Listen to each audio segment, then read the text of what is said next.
आप सुन रहे हैं डॉक्टर प्रतिभा सक्सेना जी का उपन्यास एक थी तरु का धारावाहिक भाग 2।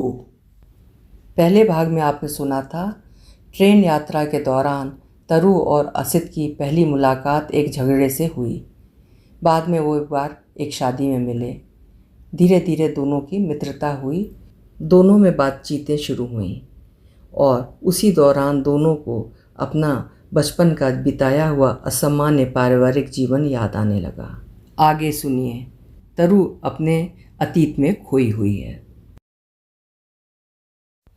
इस कमरे में उत्सव का वातावरण है। अखबारों से काटी गई गांधी जी की तस्वीर बीच में लगी है। दोनों तरफ नेहरू और सुभाष बोस के फोटो रखे हैं। घर का सिला एक तिरंगा झंडा बांस पर लटक रहा है, जिस पर शन्नू ने बड़े यत्न से चरखा बनाया है। उत्सव की सूत्रधार भी वही है। गौतम कुर्सी पर शन्नू के बराबर में बैठे हैं। तरु और संजू दर्शक हैं। वे जय बोलेंगे, झंडे को सलामी देंगे और शन्नू का भाषण सुनेंगे। कौतूहल से उनकी आंखें चमक रही हैं। शन्नू पहले गांधी जी के चित्र को माला पहनाती है, बांस हिलाकर झंडे का कपड़ा फहराती है और फूल फेंकती है। उनका इशारा पाते ही तरु संजू तनकर सलामी देते हैं। वंदे मातरम गा तरु। मुझे तो पूरा नहीं आता, भूल जाएगी तो मैं बता दूंगी, चल जल्दी शुरू कर। इसके बाद बढ़ी हुई उत्तेजना को संयत कर गले की आवाज़ धीमी कर शन्नू बोलने खड़ी हुई। हम अपना खून देकर आज़ादी लेंगे। अंग्रेज़ों ने हमारी भारत माँ को गुलाम बना रखा है। ये मुट्ठी भर लोग हमारे देशवासियों पर अत्याचार कर रहे हैं, हमारे धन को विदेश ले जा रहे हैं। बीच बीच में वो कागज़ देखती जाती है जिस पर भाषण तैयार करके लिख रखा है। हमारी भारत माता परतंत्रता की बेड़ियों में जकड़ी करहा रही हैं। वो हमें पुकार रही है। हम उसकी बेड़ियां काटेंगे, उसे आज़ाद करेंगे। तरु चकित है। जिज्जी कितनी विद्वान है। शन्नू गले की आवाज़ दाब कर जोर से बोलने का अभिनय करती हुई कहती है, इंकिलाब। तरु और संजू चिल्लाते हैं, जिंदाबाद। इन्हीं दिनों अखबारों की खबरें बड़े ज़ोर शोर से पढ़ी जाती हैं। आसपास के लोग चबूतरे पर इकट्ठे होकर पिताजी से गर्मागर्म बातें करते हैं। उनके स्वरों में उत्तेजना और आंखों में एक विशेष चमक होती है। गांधी, नेहरू, सुभाष, जिन्ना आदि के नाम बार बार आते हैं। सत्याग्रह, आंदोलन जैसे शब्द सुनाई देते हैं। वैसे ही जिज्जी भी बोल रही हैं। तरु अभिभूत सी सुन रही है। समझ में कुछ नहीं आ रहा, पर शन्नू के जोश भरे चेहरे को मुग्ध होकर देख रही है। शन्नू बोल रही है, हम सिर पर कफन बांध कर निकल पड़ेंगे, देश के लिए सब कुछ बलिदान कर देंगे, हम अपना खून देकर आज़ादी लेंगे, हमें आज़ादी चाहिए। वे रुकती हैं, फिर कुछ सोच कर कहती हैं, चलो हम भी अपने खून से दस्तखत करेंगे। तरु मंत्र मुग्ध सी सुन रही थी। अचानक उसे लगता है खून निकालने में दर्द होगा। शन्नू खून निकालने के लिए सुई लेकर आई हैं। खून से दस्तखत कौन कौन करेगा? मेरे सुई मत चुभाना, मुझे खून नहीं निकालना है। तरु सबसे पहले बोल पड़ी। कायर स्वार्थी। शन्नू ने कारस से देखा। संजू सुई चुभने के डर से चुपके से खिसक गया। शन्नू धुली हुई निब और सफ़ेद कागज़ भी निकाल लाई। सुई हाथ में लिए उन्होंने गौतम की ओर देखा, शायद वे ही पहल करें। गौतम तटस्थ दर्शक बने देखते रहे। फिर हिम्मत करके शन्नू ने ही सुई की नोक बाएं हाथ की उंगली के पोर में चुभाई। मुंह से सी निकला और सुई हटाकर निकाल ली। जोर से नहीं चुभा पाई। पोर को दबाने से खून का लाल कड़ा छलका। हिम्मत करके वे फिर चुभाने को हुई। अब तरु से नहीं रहा गया। जिज्जी, अपने आप उंगली में घाव कर रही हो, फिर काम के मौके पर अम्मा से कहोगी कट गया। उन्हें तुम्हारे झूठ का पता लग गया तो बहुत नाराज़ होंगी। शन्नू ने क्रुद्ध दृष्टि से तरु को देखा, गौतम पर निगाह डाली और सुई रख दी। देखा कैसी चुगलखोर है। इन्हें आज़ादी चाहिए। अब खिड़की पर खड़े होकर उधर ताकते देखा तो टांग तोड़ दूंगी। अम्मा ने खूब जोर से शन्नू को डांटा था। तरु को पूरी छूट है। स्कूल से आने के बाद चाहे दिन भर मोहल्ले में घूमे, लड़कों के साथ गुल्ली डंडा खेले, पेड़ों पर चढ़ती फिरे, उसे कुछ करने से परहेज़ नहीं। इतना बड़ा बाड़ा तो पीछे का ही है, फिर उधर वालों का बगीचा, बीच में एक छोटी सी टूटी दीवार ही तो है, फलांग कर उधर चली जाती है तरु। पीछे बाड़े में संघ की शाखा लगती है। शाम को खाकी नेकर पहन के बहुत से लड़के इकट्ठे होते हैं और लाठी भांजना सीखते हैं। एक स्वयंसेवक उनका मुखिया है, उसे सब लोग अल्लम टोला कहते हैं। उनकी प्रार्थना नमस्ते सदा वत्सले मातृभूमे सुनना तरु को बहुत अच्छा लगता है। वे भगवे रंग का त्रिभुजाकार झंडा लगाते हैं, ध्वज। झंडे की सलामी को कहते हैं ध्वज वंदना, और उसका उनका अपना अलग तरीका है। बीच की दीवार फांद कर तरु दूसरे वाले पाड़े के पेड़ पर चढ़कर ये सब देखा करती है। गौतम भी शाखा में शामिल होता है। एक आध बार तरु भी उसी के साथ गई थी। अल्लम टोला ने उसे प्यार से अपने पास बिठा लिया था, पर उन बड़े बड़े लड़कों के बीच उसे बड़ा अजीब लगता है, बड़ी झेप लगती है। समझ में नहीं आता कैसे बैठी रहे, कैसे बात करे। उसे पेड़ पर चढ़कर देखना अधिक सुविधाजनक लगता है। वो सबको देख ले, उसे कोई नहीं देख पाए। शाखा लगती है मुश्किल से घंटा भर। बाड़ा खाली होता है तो वो अपने साथियों के साथ गुल्ली डंडा या कलाम डाला खेलती है। पतली पतली स्वर्ण चंपा की डालों पर वो चढ़ लेती है, घने पेड़ों की शाखाओं में छिप सकती है, और अमरूद तोड़ने में तो उसकी बराबरी ही नहीं है। इमली की तरफ जाने में डर लगता है, कहते हैं वहाँ चुड़ैल रहती है। अम्मा कभी तरु को नहीं डांटती। तरु और संजू छुट्टे बैल हैं। संजू तो अक्सर ही बीमार रहता है और तरु शुरू से तंदुरुस्त। लड़ाई झगड़े में तरु की संजू से हाथापाई होती है। जब देखती है वो बराबर से पीट नहीं पा रहा है तो तरु को उस पर दया आ जाती है। आपसी लड़ाई झगड़ा कितना भी हो, एक दूसरे की शिकायत दोनों में से कोई नहीं करता। हाँ, दोनों के हाथ मुंह पर खरोंचे देखकर सबको उनके झगड़े का पता चल जाता है। संजू जब कुछ नहीं कर पाता तो खिसियाता है और किचकिचा कर नाखूनों का प्रयोग करता है। पहले तो दांतों से काट भी खाता था। जब तरु ने कटखन्ना कुत्ता कहना शुरू कर दिया तब से बंद कर दिया है। स्कूल से आने के बाद खेलने से छुट्टी नहीं मिलती। रात को जहाँ खाना खाकर किताबें लेकर बैठो, बड़े ज़ोरों से नींद आती है। पिता आवाज़ लगाते हैं, तरु पढ़ रही हो? तरु रजाई में से मुंह निकाल कर जवाब देती, हाँ पिताजी। अभी बताती हूँ, तब से ये रजाई ओढ़े लेटी है। शन्नो धमकाती, तुम कहोगी तो मैं चुप रहूँगी, मैं भी तुम्हारी बातें कह दूँगी। मुझे क्या, अपने आप फेल होएगी। पर तरु अच्छे नंबरों से पास हो जाती है। चुड़ैल है, बिना पढ़े पास हो जाती है। शन्नो चिताती, अभी क्या, अभी तो छोटी क्लास है, हमारी क्लास में आएगी तब पता चलेगा। तुम्हारी तरह किताब खोले खिड़की ताकते नहीं बैठी रहूँगी। तरु कैसे समझाए कि एक बार स्कूल में पढ़ने से जब याद हो गया तो दोबारा पढ़ना बेकार है।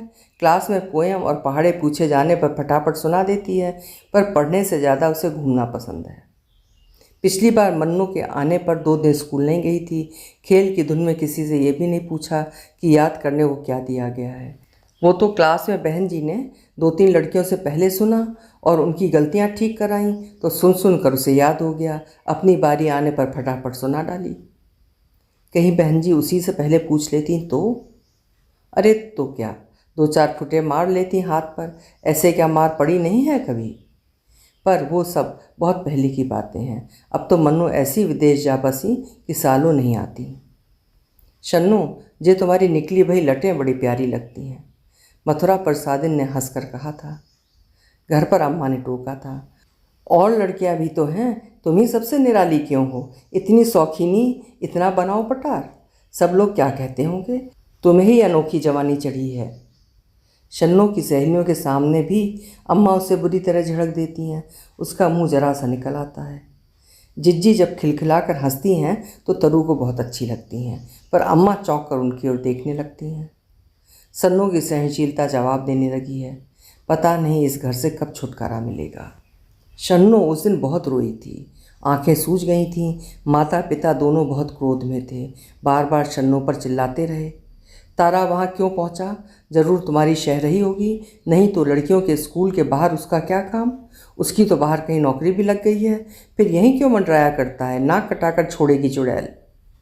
थोड़ी देर में शन्नो बोली, उसके राखी बांधूंगी।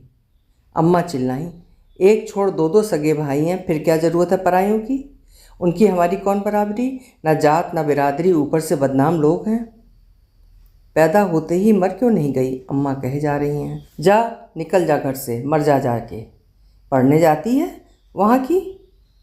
उसकी किताबें कॉपियाँ निकाल निकाल कर बिखेर दी थीं और बड़बड़ाती जा रही थी। चिट्ठी पत्री की नौबत आ गई। देखो तो ज़रा, वो तो टाइम से पता लग गया। भाग जाती चुड़ैल तो किसी को मुंह दिखाने लायक नहीं रहते। बस बंद करो इसका पढ़ना लिखना। शाम को तरु खेल कर लौटी, तब भी वे रो रही थीं। रात हो गई है। उस कमरे में घुप अंधेरा। उनकी सिसकियों की आवाज़ गूंज रही है। पिता जोर से कहते हैं, अब क्या रो रो कर जान देनी है? तरु अम्मा के पास पहुंची। अम्मा, उन्हें इतना क्यों डांटती हो? तुम नाराज़ नहीं होगी तो झूठ नहीं बोलेंगी। तू समझती नहीं, शन्नो बहुत चालाक है। लड़कियों को पढ़ाना लिखाना बिल्कुल बेकार है। उन्होंने निष्कर्ष निकाला था। हाई स्कूल पास हो गई है, बहुत है। और फिर इतनी सुंदर शन्नो एक दुजहे को ब्याह दी गई। पिताजी ने आज सुबह एक फेरी वाले से टोकरी भर आंवले खरीद लिए हैं। आंवले की गुठली निकालकर जमाया गया मुरब्बा उन्हें बहुत पसंद है। दालचीनी, बंसलोचन, इलायची, काली मिर्च और जाने क्या क्या मसाले डलवा कर देर तक चाशनी में पकवाते हैं। अम्मा ने अंगीठी जलाकर उबाल कर रख दिए हैं। काम पर जाने से पहले पिता गुठलियाँ अलग करवाते रहे। बच्चे अपनी अपनी तैयारी में। शाम की रसोई अब तरु के जिम्मे है। शन्नो गई, उसकी ड्यूटी तरु के सिर पर आ गई। शाम को थके हुए पिता ने घर में पैर रखा। तुरंत अम्मा ने शिकायत की, देखो इसने क्या किया है। इशारा संजू की ओर था। चीनी में चाशनी में पकाया गया आंवले का पाक जमीन पर बिखरा पड़ा था। संजू के पाँव की ठोकर से अंगीठी से गिरकर सब फैल गया था। उसने अपनी धुन में पलट कर देखा तक नहीं, खेलने चला गया। अम्मा ने उठाया नहीं, सब वैसा ही पड़ा रहने दिया। उनकी सारी मेहनत बिखरी पड़ी है, ऊपर से बिखरे राख कोयले में पलटी हुई अंगीठी। पिता एकदम क्रोधित हो उठे। आवाज़ दी, संजू, ए संजू। संजू आया। नालायक कहीं का, अंधा बनकर चलता है। उन्होंने आपा खो दिया। पास पड़ी कटीली छड़ी उठा ली और सटाक सटाक मारना शुरू कर दिया। संजू के हाथों में पाँवों में नील उभर रहे हैं, खून छलक रहा है। वो उछल उछल कर चिल्ला रहा है, पर पिता मारे जा रहे हैं बिना रुके, पागल से। अम्मा बचाती नहीं, मुंह लपेट कर कमरे में जा लेती हैं। वे थक जाते हैं, छड़ी फेंक कर बाहर चले जाते हैं। दिन भर की थकान, भूख और क्रोध, उनकी वे आँखें, वे दृष्टि तरु के हृदय में गहरी उतर गई है। वो एकदम गुम। संजू के खून की बूंदें फर्श पर पड़ी हैं। वो रोना चिल्लाना भूल गया है, बुत बना खड़ा है। तरु बिल्कुल चुप है। रात को लेटी तो उसकी आंखों से आंसू बहने लगे। धीरे धीरे सिसकती न जाने कब सो गई। पिता संजू के लिए कमीज़ का कपड़ा लाए हैं, उसे पसंद नहीं आता। अब 9वीं कक्षा में पहुंच गया है। बढ़िया और साधारण का अंतर समझ में आने लगा है। मैं नहीं पहनूंगा इसकी कमीज। क्या खराब है ये? संजू पिता से भी लंबा निकल आया है। तरु आशा से उसकी ओर देख रही है, मन ही मन मना रही है, भैया कह दे अच्छा है। हाँ खराब है, संजू कहता है। पिता नाराज़ हो रहे हैं। संजू बाहर निकल गया। वे काफ़ी देर बड़बड़ाने के बाद चुप हो गए। बहुत हताश लग रहे हैं। तरु सोचती है, संजू चुपचाप कमीज़ बनवा लेता तो क्या हो जाता, पर उसके चाहने से कभी कुछ नहीं होता। पड़ोस की स्कूल टीचर का लड़का विपिन तरु से अंग्रेजी समझने आ जाता है। उसके समझाने से विपिन बड़ी जल्दी समझ जाता है, और विपिन की माँ अगर पढ़ाने बैठ जाएं तो तूफान खड़ा हो जाता है। उनके हाथ चलने लगते हैं। जरा सी चूक पर धीरज खो जाता है। चटाक से एक पड़ती है और फिर विपिन से गलती पर गलती होने लगती हैं। चांटे भी चटाक चटाक चालू रहते हैं। अब विपिन अपनी अंग्रेजी लेकर सीधा तरु के पास चला आता है। उसका मकान गली के उस पार तीसरा वाला है। उसकी दादी कथा कीर्तन में जाती हैं तो तरु की अम्मा को भी आवाज़ लगा लेती हैं, अरे दुल्हन तैयार हो कि नहीं। घर के काम धंधे में तरु की अम्मा की रुचि नहीं। कथा कीर्तन के शौक़ के साथ सामाजिक दायरा भी बढ़ चला है। विपिन की माँ सिलाई में निपुण है। तरु उनसे अपने ब्लाउज़ कटवा लाती है। उस दिन वो शन्नो का ब्लाउज़ कटाने गई तो विपिन की पिटाई हुई थी। वो चीख चीख कर रो रहा था। किताबें कॉपियाँ इधर उधर बिखरी पड़ी थीं। तरु को आते देख उसने पाँव समेट लिए और रोना धीमा कर दिया। तरु ने उसकी कॉपियाँ किताबें समेट कर रखी और बोली, भाभी आप उसे पीटा मत कीजिए, इतना बड़ा धींगड़ा हो गया है, जरा पढ़ने में मन नहीं लगाता। सारे दिन स्कूल में दिमाग चटाकर आती हूँ, इससे ये नहीं होता कि ज़रा अपने आप कोशिश करे। हर चीज़ बार बार कहाँ तक दोहराती चलूँ। तरु ने समझा बुझाकर उसका काम पूरा कराया। वो कहने लगा, तरु बुआ अब हम माँ से कभी नहीं पढ़ेंगे। फिर किससे पढ़ेगा? तुमसे। माँ पूछती हैं तो हम सब भूल जाते हैं, हमें तो उनका हाथ ही दिखाई पड़ता है कि अब पढ़ा अब पढ़ा। बुआ तुम पढ़ाओगी ना हमें? संजू से साल भर पीछे था विपिन। वो तरु के पास पढ़ने अक्सर ही आने लगा। 5वीं पास करते ही उसकी ट्यूशन के लिए मास्टर लगा दिया गया।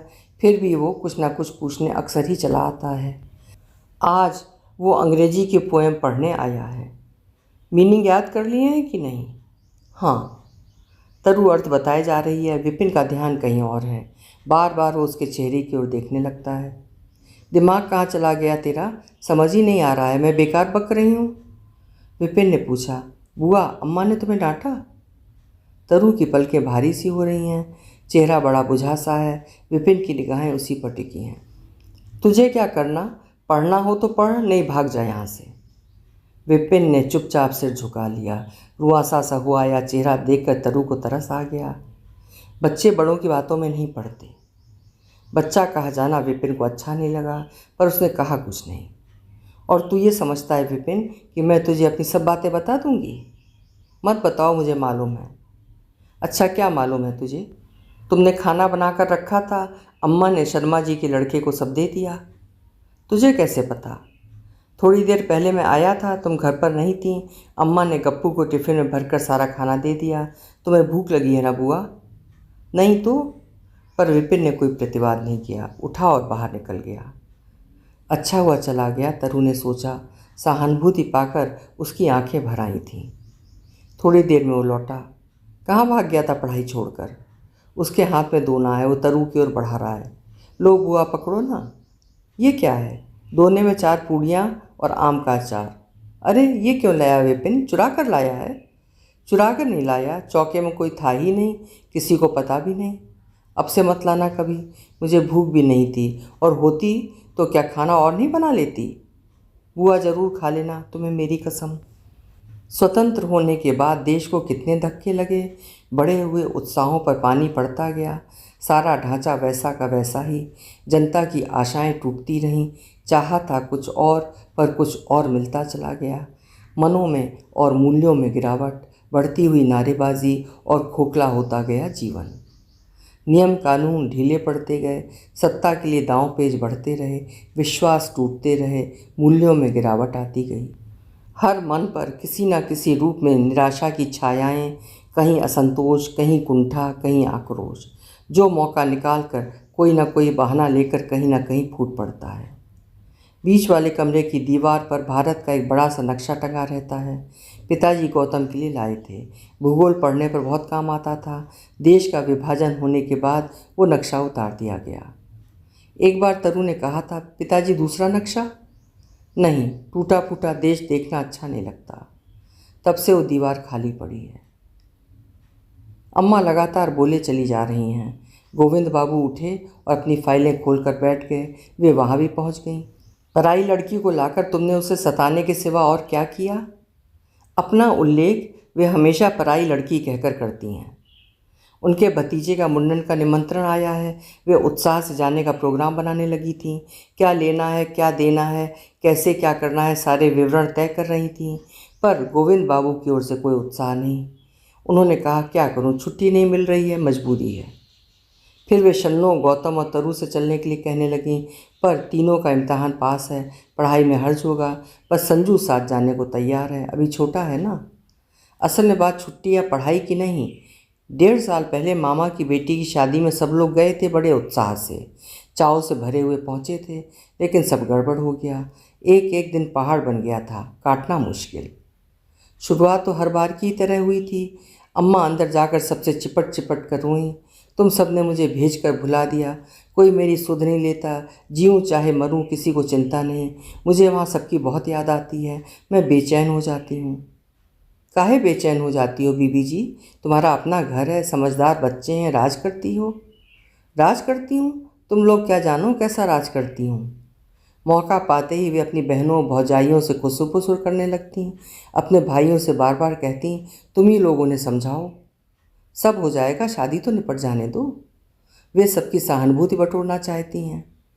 अपने पति की आलोचना कर, उन्हें नीचा दिखाकर, अपने अनुसार चलाकर वे उन्हें सुधारना चाहती हैं। गोविंद बाबू में बहुत कमियां हैं। वे चाहती हैं वे उनके कहे अनुसार चलें, जैसा वे बताएं तत्परता से करते रहें। उनके मायके वालों से कुछ सीखें, उनसे सलाह मशवरा करें। जहां उन्हें लगा कि वे अपने मन से कुछ कर रहे हैं, उनकी शिकवों शिकायतों का दौर चालू हो जाता है। अम्मा का ख्याल है सबके सामने जलील किए जाने पर गोविंद बाबू उनकी बात मानने को विवश हो जाएंगे। गोविंद बाबू पहले हंसी में टालने की कोशिश करते, फिर उठकर कहीं चल देते, पर अम्मा को धुन सवार हो गई तो हो गई।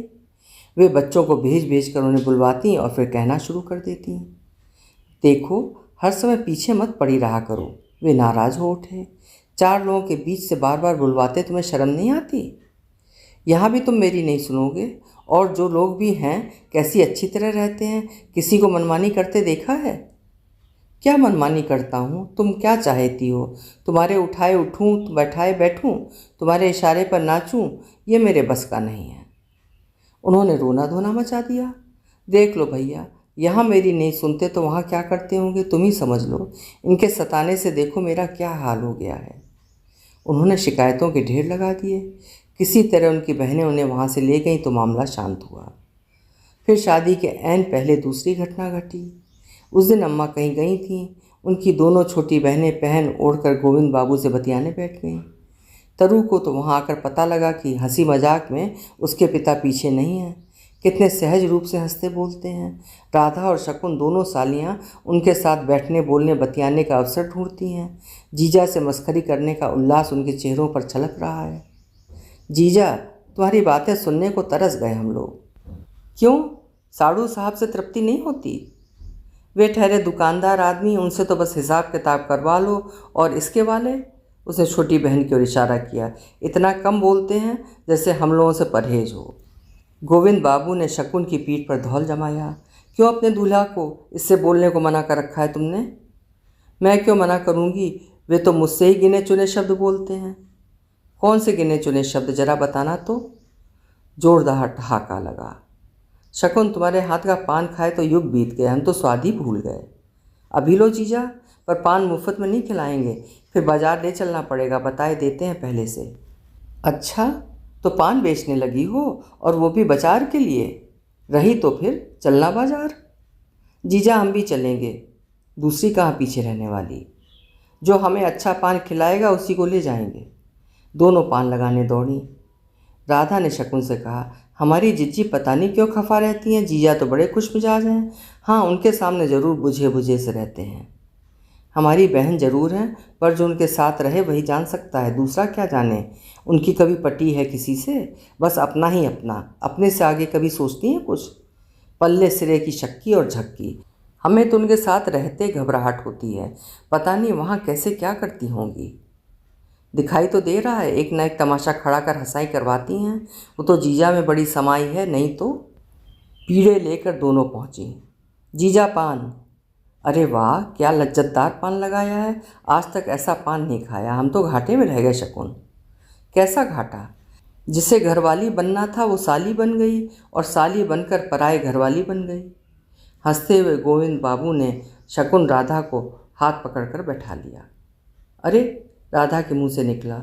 उसने देख लिया था रमा जिज्जी तमतमाया चेहरा लिए कमरे में आ खड़ी हुई हैं। क्यों नहीं? वे गोविंद बाबू से बोली, मैं तो तुम्हें कांटे जैसी खटकती हूँ। वे आगे बढ़कर सामने आ गई थीं।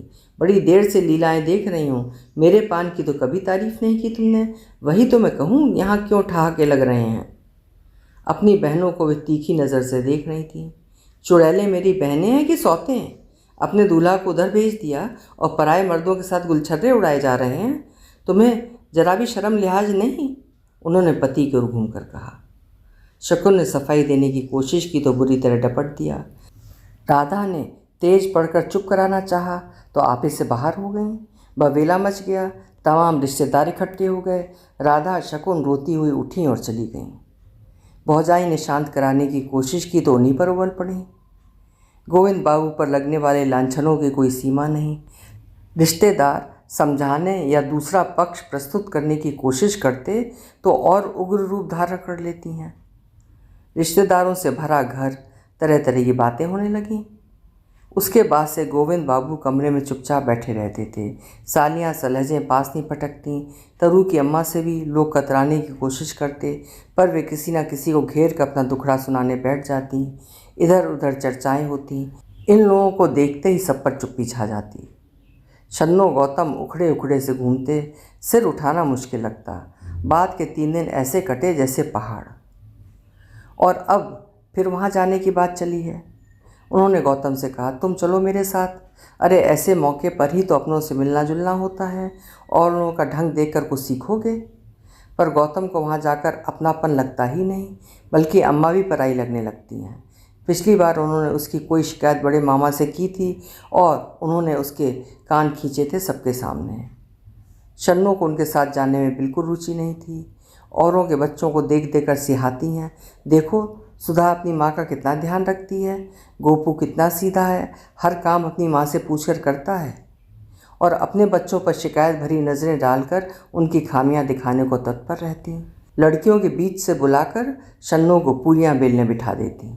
बिस्तर उठाने रखने के लिए गौतम को तैनात करती और चाय के प्याले धोने को तरू को प्रस्तुत कर देती हैं। अम्मा बस उस घर की लड़की रह जाती हैं और ये लोग बिल्कुल फालतू। अरे तुम लोग मेरे बच्चों को भी रास्ते पर ले आओ, मैं इनकी माँ हूँ, पर ये मेरी बिल्कुल नहीं सुनते। सुनकर लोग वहाँ से टल जाते हैं, कुछ पीछे पीछे मुस्कुराते हैं। कोई उन्हें नहीं समझ पाता कि वे चाहती क्या हैं। बच्चों के लिए ब्याह का उत्सव फीका पड़ जाता। वे मुंह छिपाए छिपाए घूमते हतप्रभ से। वे शन्नो से कहती, देखो सुधा सांवली है पर कैसी दमकती है। एक तुम हो बुझी बुझी सी, तुम्हारी करतूतों का ही नतीजा है ये। पिता अब वहाँ कभी नहीं जाएंगे, बच्चे जानते हैं। बड़े मामा के साथ हुई बातचीत ने रही सही कसर भी पूरी कर दी थी। मामा ने पहले अम्मा से पूछा था, आखिर रमा तुम्हें परेशानी क्या है। भैया मुझे आराम ही कौन सा है, जब से गई हूँ मुझ पर जो बीत रही है मैं ही जानती हूँ, कुछ पता भी तो हो। वे मेरी बिल्कुल नहीं सुनते और अब तो बच्चे भी मेरे कहे में नहीं हैं। दिन रात झींकती हूँ मैं। क्या करते हैं वे? अब एक बात हो तो बताऊँ, बाहर वाले मुझे कितना मानते हैं, कितनी तारीफ़ करते हैं, पर घर वालों के लिए मैं कुछ नहीं। कोई मेरे पास बैठकर हंसी खुशी से बात भी नहीं करता। कहीं कुछ है क्या? लगते तो ऐसे नहीं हैं। तुम उन्हें क्या जानोगे, उन्हें मैं जानती हूँ। मुझे उनके रंग ढंग बिल्कुल अच्छे नहीं लगते। क्यों बीबी जी, बैठते उठते तो होंगे, या वो भी छोड़ रखा है? भौजाई बीच में बोली। क्या बताऊँ तुम्हें, हवस पूरी करते थे अपनी, अब तो मतलब भी बहुत कम रखते हैं। अच्छा मैं बात करूँगा, मामा ने आश्वस्त किया। मामा ने अपनी बहन के दुखों की शिकायत की, उन्हें समझाने की कोशिश की। पिता दबने वाले नहीं थे, वे भी उखड़ गए। गर्मी गर्मी बढ़ गई। अम्मा बीच में पहुंच गईं और लानत मलामत करने लगीं। मामा गुस्से में बोले, क्या हाल कर दिया बेचारी का, इसीलिए शादी की थी हमने। किस लिए की थी और क्या करना चाहिए ये आप अपनी बहन को समझाइए। उनके लिए ज़्यादा ही दर्द लगता हो और मुझसे आप सबको शिकायतें हैं तो रख लीजिए अपने पास, सब पता चल जाएगा। अम्मा वहीं रह गईं। 10 दिन बाद मामा की चिट्ठी आई, रमा यहाँ नहीं रह पा रही है, नीलेबा ले जाओ। और 15वें दिन उनका भतीजा आकर पहुँचा गया और अब वे फिर जाने के लिए सब पर जोर डाल रही हैं। पिता ने स्पष्ट कर दिया, मुझे अभी छुट्टी नहीं मिल सकती और मेरे आने जाने में बेकार पैसा खर्च होगा। उससे अच्छा है तुम वहाँ का लेना देना अच्छी तरह कर लेना। हाँ, मेरे मायके वाले तुम्हें कांटे की तरह खटकते हैं। अभी अपने भाई होते तो दौड़े जाते। वहाँ भी कहाँ चैन से रहने देती हो। गहरी सांस भरकर वे बोले थे। उनकी बकझक लगातार चलती है। पिता उठकर बाहर चले जाते हैं। कई दिन यूं ही बीत जाते हैं। फिर वे मायके जाने को तैयार हो जाती हैं। गौतम को पहुंचाने जाना पड़ता है। कुछ दिन बाद ही वे अपने भतीजे के साथ वापस लौट आती हैं। पता चलता है वहाँ किसी से उनकी पटरी नहीं बैठी। हत्यारा, अम्मा पिताजी से कहती हैं। क्यों कहती हैं ऐसी बात? बड़ी पुरानी बातें हैं सब। अम्मा के बड़बड़ाने से धीरे धीरे वो समझ पाई है। तब उनकी शादी को कुछ ही साल हुए थे। पिता के बहुत से दोस्त थे तब। कहीं ताश का अड्डा जमता, कहीं मीट मछली का प्रोग्राम। मन्नो बहुत छोटी थी और एक लड़का उससे भी छोटा। उसका नाम बड़े चाव से रखा था चंदन, जिसकी गंध सारे वातावरण को गमका दे। चंदन साल भर का भी नहीं था, शायद कमज़ोर शुरू का, बीमार रहने लगा। पिता दवा ला कर दे देते। घर में ज़्यादा बैठने की आदत थी नहीं। दफ्तर या मित्र मंडली, ताश के खेल में समय का ध्यान ही नहीं रहता था उन्हें। अम्मा कहती लड़का बीमार है, घर पर ही रहो ना। मेरे घर पर रहने से क्या वो ठीक हो जाएगा? दवा ला ही दी है, ज़रूरत समझो तो पंडिताइन को भेज देना, फ़ौरन आ जाऊँगा। वे सब इंतज़ार कर रहे होंगे और वे घर से निकल जाते। चंदन की हालत बिगड़ती गई। अम्मा की समझ में नहीं आता क्या करें। पिता से कहती हैं तो कहते तुम नाहक परेशान होती हो, दांतों के निकलने से मन्नो भी तो मरते मरते बची, ऐसे क्या बच्चे बीमार नहीं पड़ते? एक दिन डॉक्टर दवा देकर गया, कह गया दवा के बाद 1.5-2 घंटे पानी मत पीना। लड़के का गला सूखता रहा, वो मम मम करता रहा। नहीं बेटा, थोड़ी देर और। अम्मा बहलाती रहीं। उसकी बेचैनी बढ़ने लगी, जीभ सूख गई, आंखों की दृष्टि अजीब होने लगी।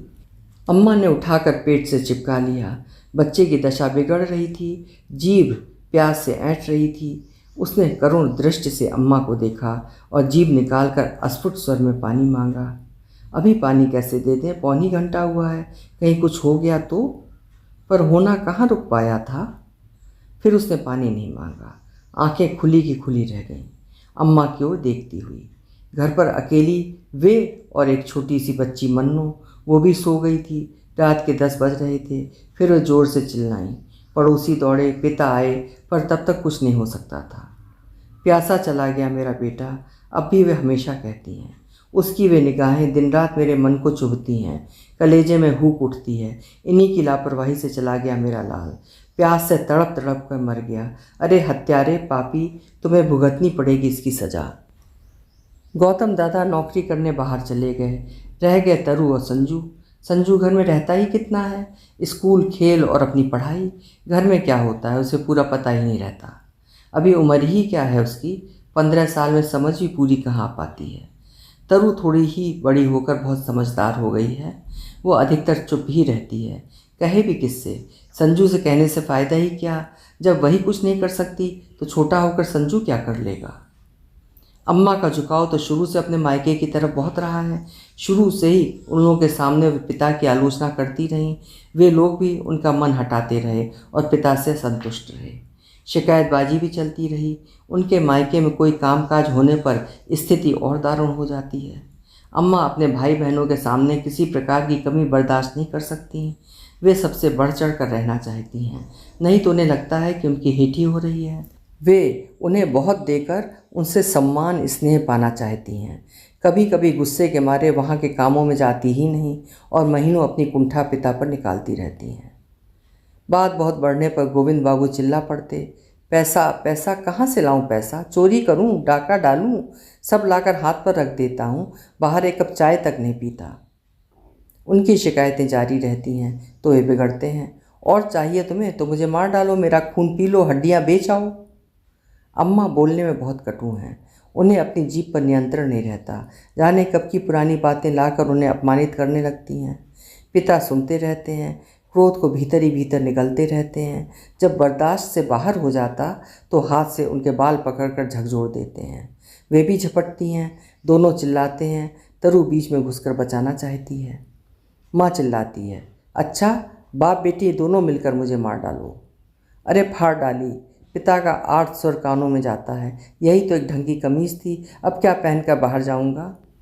तब काहे के लिए जुटे थे मुझसे, शर्म नहीं आती है?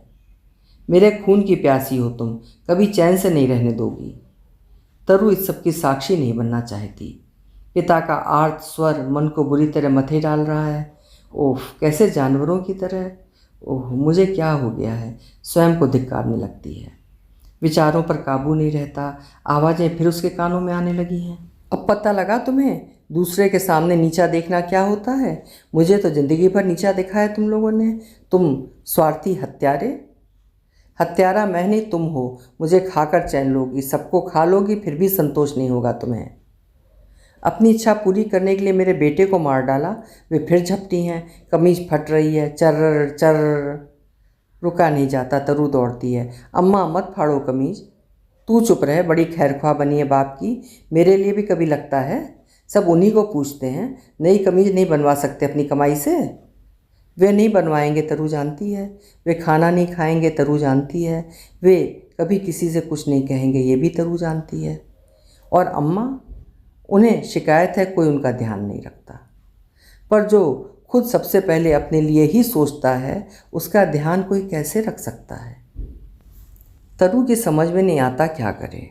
पिता आज फिर बिना खाए चले गए हैं। क्या होता जा रहा है अम्मा को? उनके खाना खाने बैठते ही कुछ ऐसा होता है कि वे थाली छोड़कर उठ जाते हैं। कितने कमज़ोर हो गए हैं। सारे दिन काम और किसी वक्त खाना चैन से नहीं। जाना भी कितनी दूर पड़ता है, पैदल जाते हैं, सवारी कभी नहीं लेते। दफ्तर की फाइलें पहले घर ले आते थे, अब नहीं लाते, वहीं देर तक रुके रहते हैं। लौट कर आते हैं, किसी से कुछ कहते सुनते नहीं। खाना मिला और कहा सुनी नहीं हुई तो खा लिया, नहीं तो बिना कुछ खाए चद्दर से मुंह ढककर लेट जाते हैं। जब वे थके हुए लौटते हैं तो थका उतरा चेहरा और उनकी वे निगाहें सहन नहीं होती।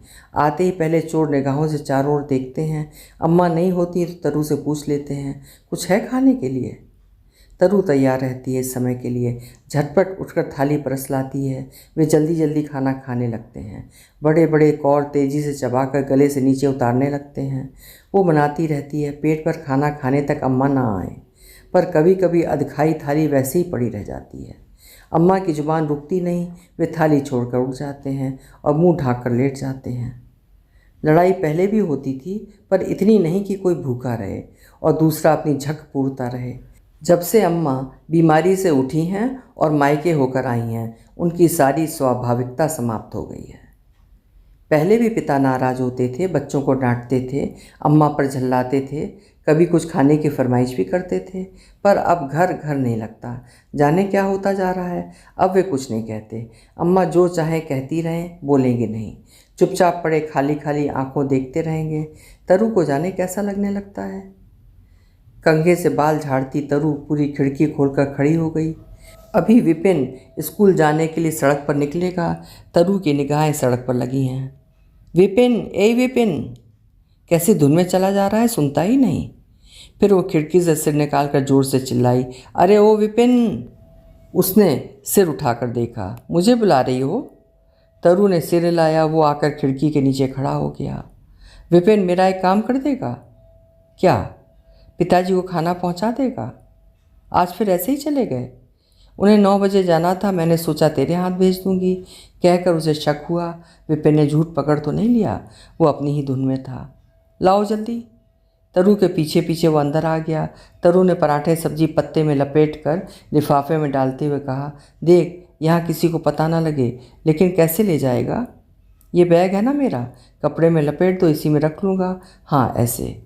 वहाँ वो कुछ पूछते तो नहीं है ना? ना, मैं तो जाता हूँ, उनकी मेज़ पर रखता हूँ और निकल आता हूँ। स्कूल को जल्दी रहती है ना। भाभी जी, हमारी बीमारी के दौरान आपने खूब संभाला, बराबर टिफ़िन भर भर कर खाना भेजती रहीं। इतना तो अपनी सगी जेठानी भी नहीं करती। अरे बहू, मुसीबत में ही तो एक दूसरे का साथ दिया जाता है। कहो अब तो ठीक हो ना। हमारे ये तो आपके गुण गाते नहीं अगाते। कहते हैं भाभी जी जैसी लक्ष्मी तो आज तक नहीं देखी। हम भी ठीक होकर सबसे पहले यहाँ आए हैं। अम्मा झट से प्लेट भर गाजर का हलवा निकाल लाई, उनके सामने रख दिया। बैठो बहू, बड़ी कमजोरी आ गई है, लो ये खा लो, सुबह ही तरु ने बनाया है। अरे वाह, गाजर का हलवा! अब की तो हम एक बार भी नहीं बना पाए, बच्चे कहते ही रह गए। अरे तो यहाँ से ले जाओ, बच्चों का मन क्यों रह जाए, यहाँ तो बना ही है। हमारे शर्मा जी तो कहते हैं गौतम के पिता हमारे बड़े भाई की जगह हैं। ऑफिस में सालों एक ही कमरे में बैठते थे, आजकल कुछ तबीयत ढीली चल रही दिखे भाई साहब की। हमारे ये तो उनके बारे में हमेशा बात करते रह हुए हैं। आजकल उन पे भारी काम आ गया है, बीमार आदमी मेहनत भी नहीं कर पावे। अम्मा ने शंका भरी दृष्टि से उनकी तरफ देखा। अच्छा, किसी अच्छे डॉक्टर का इलाज कराओ भाभी जी, ये पेट का मरज पुराना होकर बड़ा दुखी करे है। तो उनकी वकालत करने आई हो, तुम्हें कैसे मालूम? बात शर्मा इनके पल्ले नहीं पड़ी, लेकिन अम्मा के कहने का ढंग उन्हें बड़ा अजीब लगा। लो, एक दफ्तर में मालूम भी ना होवे, एक बार तो चक्कर खा के गिरते गिरते बचे, हमारे इनने संभाल लिया। हाँ, उनके मित्रों की क्या कमी, क्यों ना होवे, इतने सीधे आदमी हैं। भाई साहब को तो कभी ऊंचा बोल भी बोलते नहीं सुना। अब उनके खाने का बहुत ध्यान रखो भाभी जी, पराठे बिल्कुल बंद कर दो, टेम बेटेम खाने से भी बदन को थोड़ी ही ना लगे। आवाज़ धीमी करके बताने लगी, बड़े साहब ने तो यहाँ तक कह दिया है कि काम नहीं कर पाते तो छुट्टी ले लो, ठीक हो जाना तब काम पे आना। अब भाभी जी तुम ही उनका ध्यान करो। अम्मा के चेहरे के भाव बदलने लगे थे। वे ताव में आ गईं। ओफो, पराये आदमी से बड़ी हमदर्दी है, बड़ी सगी बनती हो उनकी। अरे हमें सब मालूम है, तुम्ही लोगों ने सगापन दिखा दिखा कर उनका मन हमसे फेर दिया है। बस करो गौतम की अम्मा, बहुत कह लिया। हमें क्या करना, आप जानो वो जाने। बरसों से साथ रहे हैं, पुराना मेल जोल है। बीमार सुना तो कह दिया, नहीं तो हमें क्या मतलब। हाँ हाँ, क्यों नहीं, बरसों पुरानी मोहब्बत है, निभानी ही चाहिए। सरमाइन ताव में आकर खड़ी हो गई। अब तो पाँव नहीं धरेंगे इस घर में, होम करते हाथ जलते हैं, ऐसी औरतों से भगवान बचाए। और वो बाहर निकल गईं। हाँ, मैं हत्यारा हूँ, और तुम जो दिन रात मेरा खून पीती हो, तुम कौन हो? कभी नहीं सोचा भूखा हूँ कि थका वहाँ से खटकर आता हूँ, और यहाँ तुम नोचने को तैयार मिलती हो। घर में पाँव रखते ही कलेश मचाना शुरू कर देती हो। मुझे तो कहीं भी चैन नहीं। मैं खून पीती हूँ कि तुमने मार डाला मेरे बेटे को। मैंने मार डाला, तुम यही समझती हो? तो मुझे मार डालो, तुम्हारी छाती ठंडी हो जाए। मैं काहे को मार डालूं, भगवान सब देखते हैं, वही समझेंगे। कुछ नहीं देखता, भगवान है ही कहाँ, है तो अंधा है। फिर काहे को सोमवार का व्रत करते हो, काहे कोई तस्वीरें लाकर टांगी हैं? अपने पाप के बदले ही तो करते हो। मैंने कोई पाप नहीं किया, ना कुछ बदले के लिए कर रहा हूँ। मैं खूब समझती हूँ, तुम और तुम्हारे संगी साथी जो तुम्हारे साथ मिलकर मुझे परेशान करते हैं। उन्होंने विवश क्रोध से उनकी ओर देखा। मेरा कोई संगी नहीं, तुम नहीं मानती तो लो। उन्होंने राम जी की फ़ोटो उठाकर फेंक दी। मैं लाया था ना तस्वीर, अब से नहीं करूँगा व्रत, आग लगा दूंगा इस पूजा पाठ में। भगवान को क्यों, मुझे झोंक दो आग में, मार डालो मुझे। वे चिल्लाकर झपटती हैं। गोविंद बाबू ने पकड़ लिया है, रोक लिया है। वे छूटने की कोशिश कर रही हैं, किसी तरह बस में नहीं आ रही हैं। चिल्ला रही हैं, हाँ मारो मारो मारो मुझे, मार डालो। वे हाथों से अपना सिर पीटती हैं, दीवार से टकराने की कोशिश करती हैं। गोविंद बाबू ने पकड़ा है, उनकी आंखें लाल हो गई हैं। वे छूटने की कोशिश कर रही हैं। गोविंद बाबू ने झिझोड़ कर खड़ा कर दिया है। वे चिल्लाते हुए ज़मीन पर पड़ गईं। दरवाजे पर कुछ आहटें होती हैं, आवाज़ आती है। क्या बात है गोविंद बाबू? उड़के हुए दरवाजे धक्का पड़ते ही खुल गए हैं। पड़ोस वाले दरवाजे पर खड़े कह रहे हैं, गोविंद बाबू बड़ी बुरी बात है। पीछे से कुछ और चेहरे झांक रहे हैं। तरु की माँ को ज़मीन पर पड़ा देख पड़ोसने अंदर आ गई हैं। कैसे मारा है बेचारी को? आप तो पढ़े लिखे आदमी हैं, शर्म आनी चाहिए आपको। पड़ोसने तरु की माँ के पास बैठ गई हैं। अरे इनकी तो दांती भिजी है, बेहोश हो गई दिखे हैं। कई लोग अंदर घुस आए। तू ना रोके तरु अपने पिताजी को, कटोरी में पानी लिया, चिम्मच भी लेती है यो। कैसे बेदर्द मर्द हूँ मैं, औरत को पैर की जूती समझें। कोई नहीं आता तो उठकर खड़ी हो जाती, अब पड़ी रहेंगी। तरु जानती है पर कह नहीं सकती। ये बेचारी तो किसी का दुख भी ना देख सकें। हमारी बीमारी में रोज़ बादाम घिस के लावे थीं और बिना पिलावे जावे ना थीं, अब देखो कैसी पड़ी हैं। और ये बच्चे अपनी माँ की संभाल भी ना करें। पड़ोसन अपने पति की ओर घूमकर बोली, तुम घर से थोड़ा ग्लूकोज तो ले आओ जी।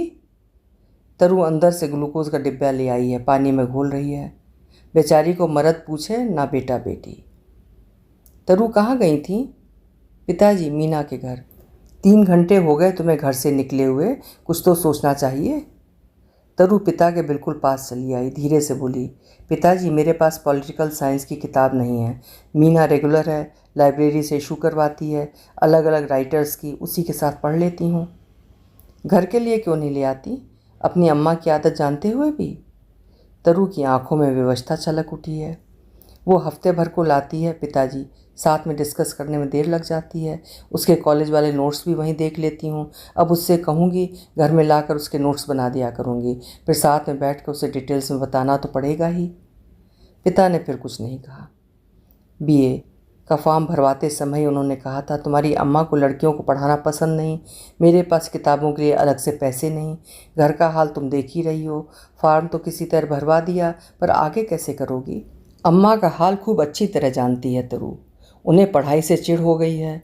पढ़ने की बात पर, किताबों की बात पर, कॉलेज की बात पर आपे से बाहर हो जाती हैं। तरु की एक सहेली है मीना, बचपन की साथिन। उसने कॉलेज में एडमिशन लिया है, तरु ने उसी का साथ पकड़ लिया है। वो किताबें लाती है, तरु उससे लेकर नोट्स बना देती है।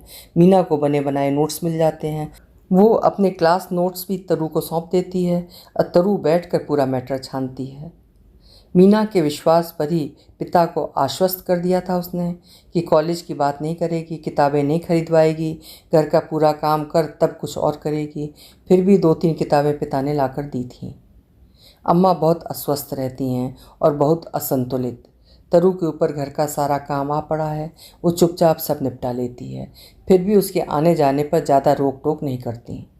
शुरू शुरू में कई बार उन्होंने टोका तो तरु बहुत स्पष्ट स्वर में बोली, अम्मा, मैं कभी कोई गलत काम करूं या तुम किसी से मेरी शिकायत सुनो तो मना करो।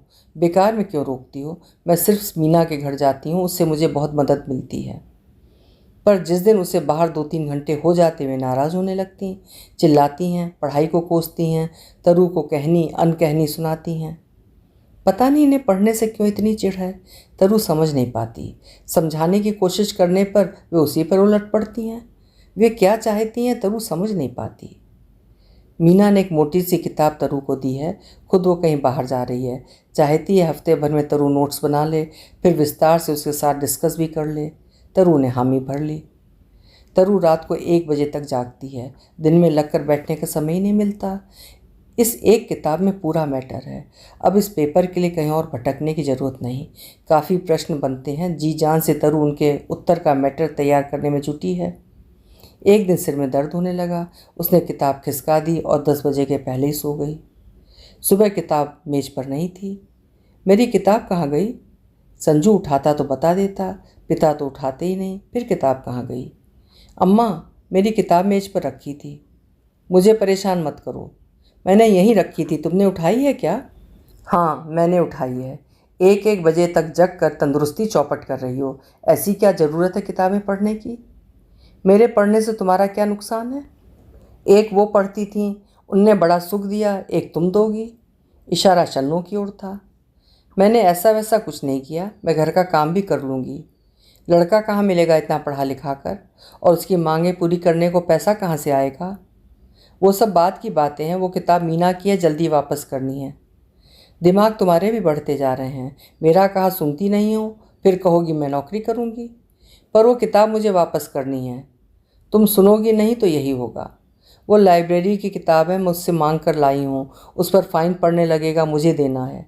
मैं नहीं जानती। तरु गिड़गिड़ाने लगी। अम्मा किताब नहीं देती, वो नहीं देगी, उन्हें झक चढ़ गई है। उसने सारा खोज डाला, अब क्या करूं मैं? तरु परेशान। अभी 150 पेजेस के नोट्स बनाने को पड़े हैं। कल सुबह वापस करनी है किताब, कैसे होगा? किताब दे दो अम्मा, बता दो कहाँ रखी है। वे चुप हैं, कुछ बोलती ही नहीं। तरु खींच रही है, उन पर कोई असर ही नहीं होता। तीसरा पहर बीत गया, तरु क्या करे? अम्मा, मुझे किताब चाहिए। तुम मरो जाकर किताब के पीछे। वो बिल्कुल निरुपाय हो गई। क्या करे, अपना सिर पटक ले। कुछ और कर लो अम्मा, मुझे मार लो पीट लो, किताब दे दो। मेरी किताब दे दो अम्मा। किताबों से कुछ नहीं होगा, ज़िंदगी भर पछताओगी। तुम मेरा कहा बिल्कुल नहीं सुनती हो।